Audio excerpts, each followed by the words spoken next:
8 ans avant d'en découdre avec Freddy Krueger, Jason Voorhees, le tueur masqué de la franchise Vendredi 13, affrontait une autre icône de l'horreur, Leatherface, la star de la saga Massacre à la tronçonneuse. Vous n'avez jamais entendu parler de ce crossover? C'est normal, il n'est jamais sorti sur grand écran, puisqu'il s'agit en réalité d'une BD très méconnue. Je suis Pierre de la Grotte Chaude et aujourd'hui, on va feuilleter ensemble le comic book Jason vs Leatherface.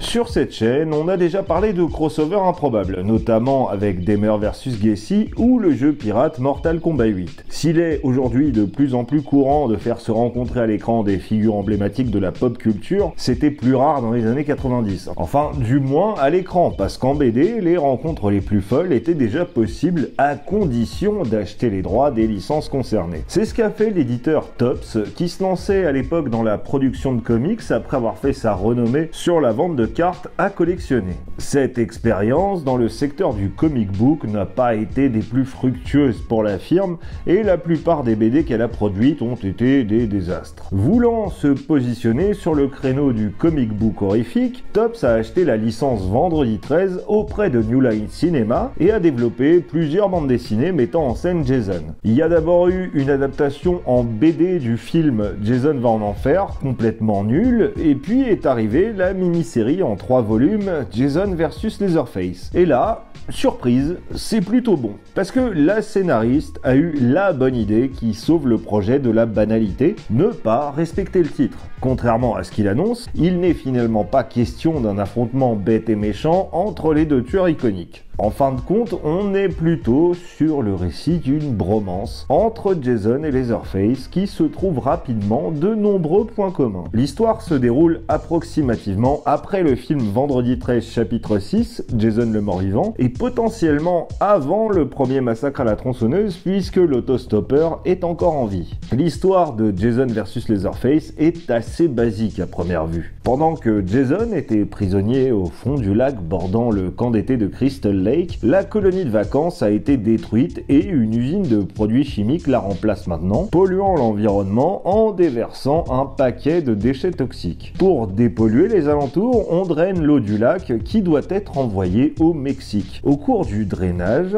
Jason est aspiré et se retrouve dans un container qui sera ensuite transporté par un train. Dans le train, Jason se réveille et massacre le personnel du convoi. Forcément, ça provoque un accident et le mort-vivant atterrit en pleine Cambrousse au Texas, plus précisément à Sawyerville, où il fait bientôt la connaissance de deux autres meurtriers, l'autostoppeur et Leatherface, les deux frangins cannibales de la famille de Massacre à la tronçonneuse, qui sont justement en train de chercher de nouvelles victimes pour leur futur repas. Comme Jason est un beau morceau, ils se disent qu'ils pourraient en faire un délicieux casse-croûte et ils l'attaquent. Mais chose étonnante quand on le connaît un peu, Jason ne s'en offusque pas, mieux, il les trouve plutôt sympas ces deux types, et pour leur montrer qu'ils ont le même type de hobby, Jason trucide une victime innocente et la leur remet. La méthode fonctionne et les deux frères se disent qu'ils ont trouvé là un nouveau copain cannibale. Ils ramènent donc Jason chez eux et lui proposent un petit gueuleton. On retrouve donc le reste de la petite famille, tandis que le cuisinier du clan Sawyer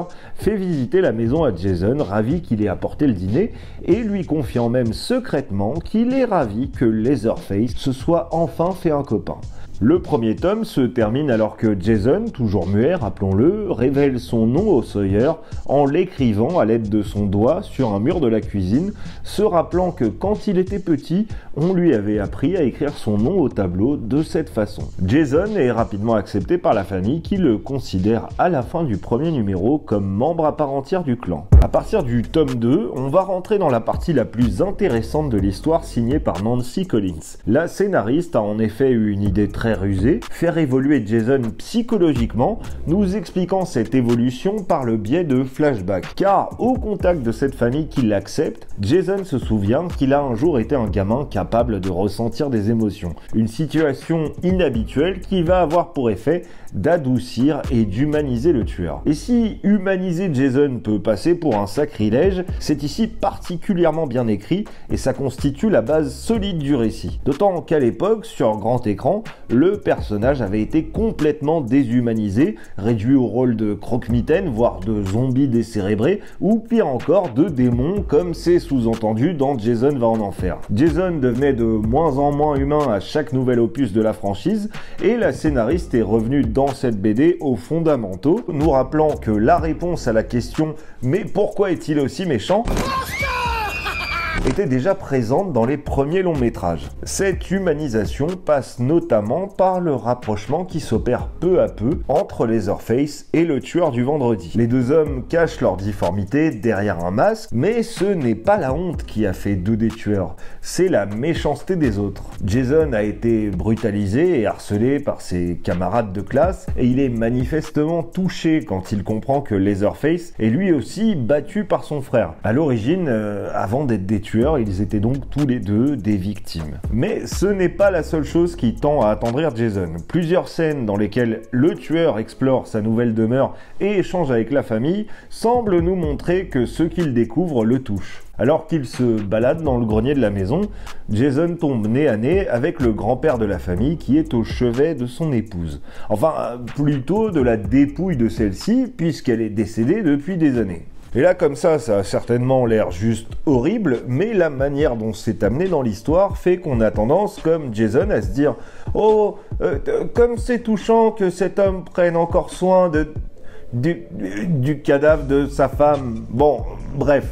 C'est peut-être un détail pour vous, mais pour Jason, ça veut dire beaucoup. Enfin, je crois, parce qu'il ne parle pas. Mais dans le même genre, on a la confidence du cuistot qui révèle à Jason que s'il est aux petits soins avec toute la famille, c'est parce que lorsque sa sœur aînée est morte, il lui a promis sur son lit de mort de veiller sur ses frères, sacrifiant dès lors ses rêves de devenir propriétaire d'un vrai chouette resto bien réglo pour le bien des siens. Avec des témoignages bouleversants de ce genre, on oublierait presque que les Sawyer sont des anthropophages. Et ce sont justement ces émotions qu'emmagasine Jason au contact des Sawyer qui vont finalement engendrer le clash final que tout le monde attendait en lisant le titre de la BD. En fait, tout va être la faute de l'autostoppeur, le seul membre du clan Sawyer à ne montrer aucune once d'humanité. Parce que les autres, on comprend qu'ils tuent pas forcément par plaisir. S'ils le font, c'est surtout pour satisfaire leur régime alimentaire un peu particulier. L'autostoppeur, en revanche, il adore faire souffrir les gens.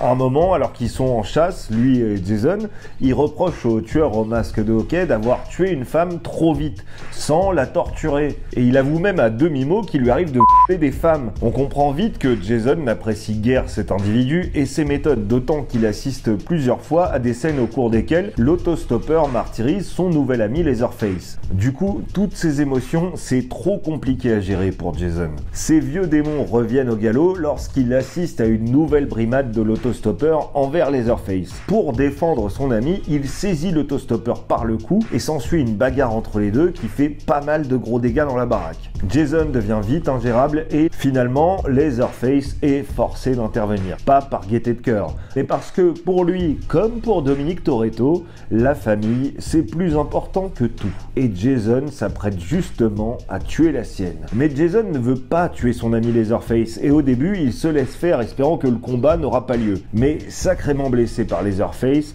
Jason remet tout en question. On comprend qu'il est déçu et que la violence redevient maîtresse de ses actes. L'affrontement en lui-même est assez vite expédié, mais il est bien mis en scène. Au moment où Jason s'apprête à tuer Leatherface, l'autostoppeur vicieux apparaît derrière lui et lui éclate la cervelle à coups de marteau. Jason meurt pour la énième fois de sa longue carrière. L'autostoppeur veut alors lui ôter son masque, mais par respect pour Jason, Leatherface n'en empêche, lui qui comprend si bien l'importance du masque. Les funérailles de Jason ont ensuite lieu et une vraie cérémonie est organisée par les Sawyer qui trouvent que le cuisiner et le manger ne seraient pas corrects et du coup ils projettent d'immerger Jason dans un lac avec sa machette pour qu'elle l'accompagne dans l'au-delà. Mais l'autostoppeur, qui n'a pas de respect pour qui que ce soit, interrompt la cérémonie, pousse le corps de Jason à l'eau d'un coup de pied, se faisant engueuler par le cuistot outré. Le corps de Jason coule alors au fond de l'eau et Leatherface lui lance une rose avant de s'en aller. Bien entendu, Jason n'est pas mort. L'increvable tueur se libère peu de temps après et envisage d'aller se venger, se tenant à quelques mètres de la maison des Sawyer, et puis finalement, il change d'avis. Il s'en retourne dans un endroit où les choses sont moins compliquées pour lui, la ville de Crystal Lake. tout est bien qui finit bien, si on peut dire. Alors, je sais pas vous, mais moi j'ai trouvé ça vachement bien. Le concept est bien moins débile qu'il n'y paraît, le scénario est original et rondement mené, les personnages sont respectés et la qualité graphique est au rendez-vous tant dans les pages de la BD que sur les superbes couvertures des 3 tomes, signées par l'artiste Simon Bailey, dans un style peinture à l'huile qui me plaît beaucoup. Dans l'approche, c'est bien mieux que les derniers épisodes cinématographiques de ces 2 sagas, et le gore et l'ambiance poisseuse sont bien là. C'est à la fois un bon Vendredi 13 et un bon Massacre à la tronçonneuse. Si vous voulez lire cette série sur papier, ça va être compliqué. Les exemplaires d'occasion vendus en ligne sont excessivement chers et la BD n'a, à ma connaissance, pas été officiellement traduite et vendue en France. Du coup, je vous mets dans la description de quoi la trouver en ligne en anglais. Merci d'avoir regardé cette vidéo jusqu'au bout, c'est tout pour moi. En attendant de vous retrouver ici ou ailleurs, prenez soin de vous et je vous dis à très bientôt pour une nouvelle découverte. C'était vraiment très intéressant.